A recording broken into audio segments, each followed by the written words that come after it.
Hey everyone, welcome to this Cards Chat video. This video is going to kick off a little mini series that will probably be ongoing, but the first start of this series will have a focus, and that will be kind of a mini one, and then hopefully we can build from there.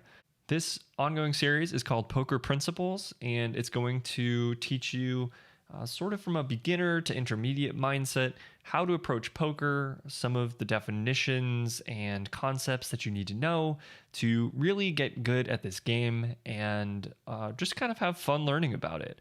This first set of videos will have several in it, but it's going to all focus on fundamentals. This video in particular is going to be on ranges. So we're going to start out by just defining what a range actually is. We're going to move on to discussing preflop ranges, and then finally talk about how ranges narrow. So what is a range? Well, in No Limit Hold'em, we're dealt 2 cards face down every single hand. These are our hole cards. There are 1,326 possible combinations of hole cards, and on any given hand, your opponent could really have any of them. For example, Ace of Hearts, Ace of Spades is one hand combination. It's distinct from a hand like, for example, Ace, King of Spades. Those are different. So each of those represents one possible hole card combination. Some of these combinations can be grouped together, since something like 8 of Spades, 8 of Hearts is very similar to 8 of Hearts, 8 of Diamonds. So we simplify by usually just saying pocket eights unless the suits become relevant based on suits on the board. What we do know is that it's impossible to know what our opponents hold, but each opponent will tend to take certain actions with certain subsets of these possible hole card combinations.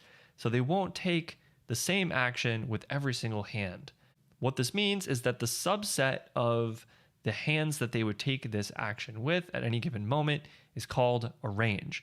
It's the range of hands that they might play this way. Now, the very first range, of course, is going to be the range that's created by the very first action that happens in the hand. At every single decision point, your range can change because your actions can branch into many different options later in the hand. You wouldn't necessarily play every single hand the same way, and so we have to start with the first action to develop a range. The very first action occurs pre-flop. This is going to be before the flop, before any community cards have actually come out. And at this time, the range can be split several ways, but in many contexts, people's ranges pre-flop will just be split into 2 different categories. The first one would be the hands that they would play, and they'll be playing them for a raise. The second category is the hands that they wouldn't play. These would be the hands that they would fold and not actually continue the hand with. In the instance where they just fold, their range doesn't actually matter. They're not in the hand anymore, so it's often just a simple question of whether someone would play a certain hand or not. Once the very first decision point in the hand is made, and you've put your opponent on a range of hands, which, by the way, it's not going to be perfect, it's just going to be your best guess, there will be additional actions that occur throughout the hand. This will usually mean that the opponent's range gets tighter. So, for example, if the opponent raises from under the gun, who is the first to act pre-flop, and you give them a relatively tight opening range of, let's say, pocket 9s or better, ace jack or better, or 9-8 suited or better, and then you call in the big blind, the flop comes out 7-6-5 rainbow, and you decide to check. The opponent now bets half pot. So you have the range from pre-flop, but you don't think that they would take this action with their entire range. Let's say because the board is a little bit scary to them and tends to favor the preflop caller. So you start to eliminate some of the holdings. We do this with some educated guesswork. You decide that they wouldn't bet with random ace high and worse types of holdings like king high and queen high, and they wouldn't bet these unless they had a backdoor flush draw. And because they wouldn't bet those hands, and they've bet on this hand, you can now eliminate some of those combos from their range, which means their range is now tighter than it was before they bet. As you get deeper into the hand and more actions take place, you can actually continuously narrow your opponent's ranges. It's going to get tighter each action they take.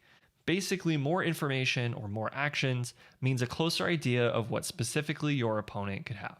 In certain instances against weaker opponents, you might get a very good sense of what they have. You might even be able to put them on one specific hand or subclass of hands. But tougher opponents will tend to be what we call balanced, meaning they will take each action that's possible with several different hand types no matter what. This makes it harder to make the right decisions against them because at any given moment, they could have a very good hand or a very weak hand. It's not always going to be obvious. The takeaways are that a range is a set of all of the hands or combos that someone could have at any given moment. Ranges start pre-flop and narrow as the hand goes on with every single decision. Narrow the ranges of your opponents by asking which hands in their range would they take this action with. Then just rinse and repeat at every single decision point, and you've already got a solid process and are well on your way to playing solid poker. This is CardsChat's Poker Principles series. I'll see you in the next video.